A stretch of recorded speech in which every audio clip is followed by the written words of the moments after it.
नमस्कार, जी न्यूज पर आप सभी का स्वागत है। आपके साथ मैं हूं पूर्णिमा मिश्रा। दोपहर के 1 बज रहे हैं और इस वक्त की बड़ी खबर पर हम लगातार बने हुए हैं। मैं बोलूंगा तो भूकंप आ जाएगा, पीएम सदन से भाग रहे हैं। नोट बैन पर राहुल गांधी ने एक बार फिर से सीधे सीधे हमला बोला है प्रधानमंत्री मोदी पर। राहुल गांधी ने कहा कि अगर वो संसद में बोलेंगे तो भूकंप आ जाएगा। राहुल गांधी ने नोटबंदी को भारत के इतिहास का सबसे बड़ा स्कैम, सबसे बड़ा घोटाला बताया है। राहुल गांधी का यह कहना है कि अगर वो बोलेंगे तो मोदी जी बैठ भी नहीं पाएंगे।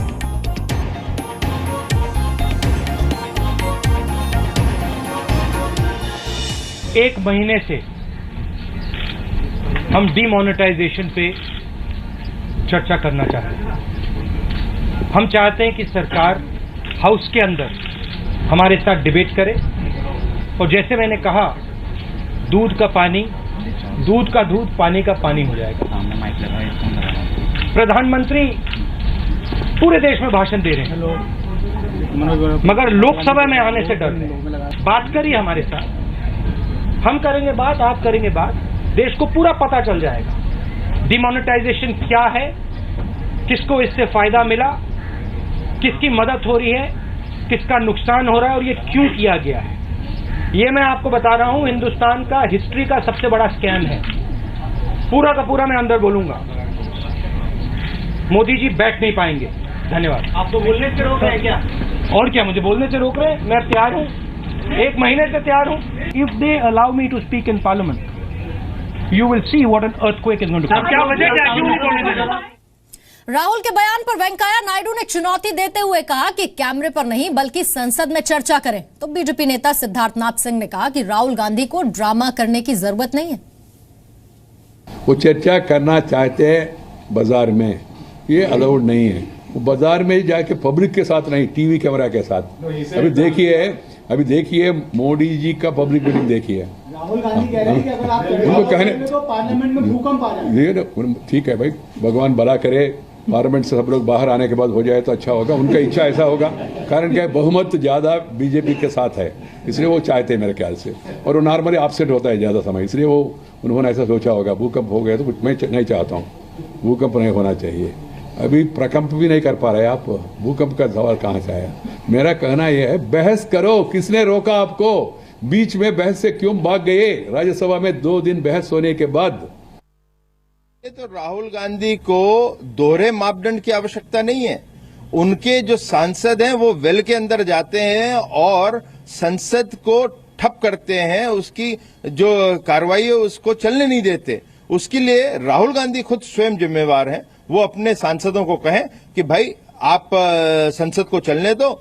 और स्पीकर महोदय तो बोल ही चुकी हैं, विपक्ष जो सत्ताधारी जो पक्ष है वो भी बोल चुका है कि आइए आप बहस करिए नोटबंदी के ऊपर, आपको जो अपना पक्ष रखना है वो रखिए और बहस हो, सार्थक बहस हो। मैं उसके लिए राहुल गांधी को ये ड्रामा करने की आवश्यकता नहीं है। तो इस पर पार्टी का पक्ष रखने के लिए कांग्रेस की तरफ से जयवीर शेरगिल हमारे साथ फोन लाइन पर है और बीजेपी की तरफ से संबित पात्रा हमारे साथ फोन लाइन पर है। दोनों का बहुत बहुत स्वागत है। जयवीर शेरगिल, अगर सदन के बाहर ये बातें हो रही हैं, राहुल गांधी ये बयान आके सदन के बाहर देते हैं कि ये सबसे बड़ा स्कैम है, सबसे बड़ा घोटाला है, मैं बोलूंगा तो भूकंप आ जाएगा, तो सदन के भीतर बोलने से किसी ने रोका है आपकी पार्टी को? देखिए, राहुल गांधी नरेंद्र मोदी की तरह केवल ट्विटर और किसी मनोरंजक रॉक कॉन्सर्ट पे नहीं बोलते। तो वो बोलते हैं, सत्य बोलते हैं और संसद के अंदर बोलते हैं। प्रधानमंत्री भाग रहे हैं संसद से। 2 शर्तें रखी हैं कांग्रेस पार्टी ने बहुत स्पष्ट। पहली, प्रधानमंत्री श्रेय लेने में नोटबंदी में सबसे आगे थे, अब जवाबदेही और जिम्मेदारी की बात है तो भाग रहे हैं। दूसरी, इस पूरे मुद्दे पे वोटिंग होनी चाहिए, जैसे पहले इतिहास में ऑर्डिनेंस के जरिए डिमोनेटाइजेशन हुई। अगर उनको अपने बहुमत पे इतना विश्वास है, लोकतंत्र पे विश्वास है, संसद जो लोकतंत्र का सबसे बड़ा मंदिर है उस पे विश्वास है, तो वोटिंग से क्यों भाग रहे हैं? तीसरा, अब लुक्का छिपी का खेल कब तक खेलेगी बीजेपी? पहली डिबेट माननीय श्री आनंद शर्मा जी ने शुरू की, हमें विश्वास दिलाया गया प्रधानमंत्री आएंगे, बैठेंगे और जवाब देंगे। जिस दिन मनमोहन सिंह जी ने बोला, लंच आवर के बाद भाग गए। तो भारतीय जनता पार्टी की नीयत साफ नहीं, वो चाहती है कि सिर्फ बुलडोज चला दिया जाए ऑपोजिशन पे। वो भूल गई है कि ऑपोजिशन 70% जनता की प्रतिनिधि है, उनको जवाब देना उनकी जिम्मेदारी, कर्म और धर्म है। तो जब बहस उनकी शर्तों पे नहीं हो सकती। हमें जवाब चाहिए। हमने कहा 70 से ज्यादा जाने गई हैं, उन लोगों को याद करें। ठीक, जयवीर शेरगिल, बहस जो है वो सरकार की शर्तों पर नहीं हो सकती, लेकिन संसद की जो कार्रवाई है वो विपक्ष की शर्तों पर बाधित जरूर हो रही है और रोजाना ऐसी तस्वीरें देखने को मिल रही हैं। संबित पात्रा भी हमारे साथ फोन लाइन पर है। संबित पात्रा, क्या इसी तरह से सदन के बाहर बातचीत होती रहेगी, बयान आते रहेंगे और संसद में कोई चर्चा नहीं होगी? देखिए, बड़ा दुखद विषय है। राहुल गांधी जो कि कांग्रेस के वाइस प्रेसिडेंट हैं, उनको थोड़ी मैच्योरिटी दिखानी चाहिए और इस बचकाने हरकत से बाज आना चाहिए। भूकंप आ जाएगा, मैं बोलूंगा तो भूकंप आ जाएगा। किसने रोका था आपको बोलने से? पहले दिन से तो हम कह रहे थे आप बोलिए।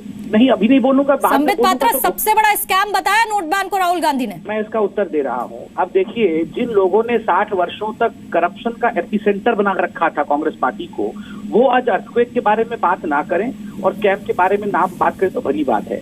दूसरी बात है, देश को पता है राहुल गांधी जी और सोनिया जी जो कांग्रेस के 2 दिग्गज नेता हैं, वो मुचलके पे जेल से बाहर हैं, अर्थात बेल पे हैं बाहर, क्योंकि 5,000 करोड़ रुपए का जो गबन किया था इन लोगों ने नेशनल हेराल्ड केस में, उसी में वो मुचलके पे बाहर हैं। तो वो किसको इतिहास सिखा रहे हैं कि करप्शन क्या होता है, स्कैम क्या होता है? और सबसे बड़ी बात है, काले धन को पकड़ा जाएगा, ये सुनते ही जिन लोगों को कंपकपी उठ रही है वो आज भूकंप की बात कर रहे हैं। आप लोग कंपकपा क्यों रहे हैं? काला धन पकड़ा जाएगा, आप लोग इतने परेशान क्यों हैं? अगर कोई आपको प्रश्न है तो आप संसद में पूछिए। और सबसे बड़ी बात है, मैं और जयवीर शेरगिल जी क्या बोले ये महत्वपूर्ण नहीं है, महत्वपूर्ण है कि देश के महामहिम राष्ट्रपति क्या बोल रहे हैं।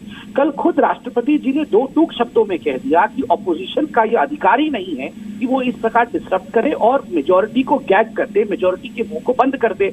आप खुद बताइए, क्या हमारे से बड़े महामहिम राष्ट्रपति नहीं है? क्या राष्ट्रपति जी की बात को नहीं माननी चाहिए? क्या उनकी बात में किसी प्रकार का संशय है?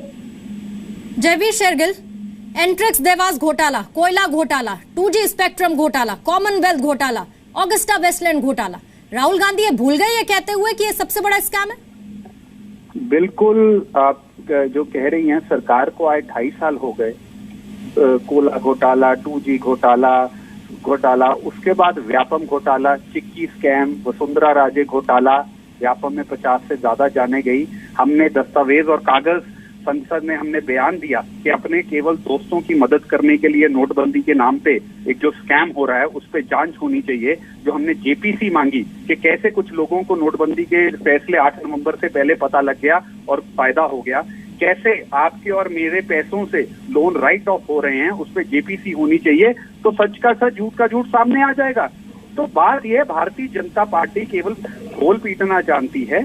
जब बारी आ जाती है थूक के भाग जाती है, और जब हम मांग कर लेते हैं आप जेपीसी करवाइए, कांग्रेस गुनहगार है, आप करवाइए। अगस्ता वेस्टलैंड पे आपने 2 महीने हर चैनल ने चलाया, तो कौन सी ऑर्गेनाइजेशन ने हमें समन करके बुला लिया? बुलाइए, हम भाग नहीं रहे हैं। बात है कि भारतीय जनता पार्टी की नीयत ही साफ नहीं है।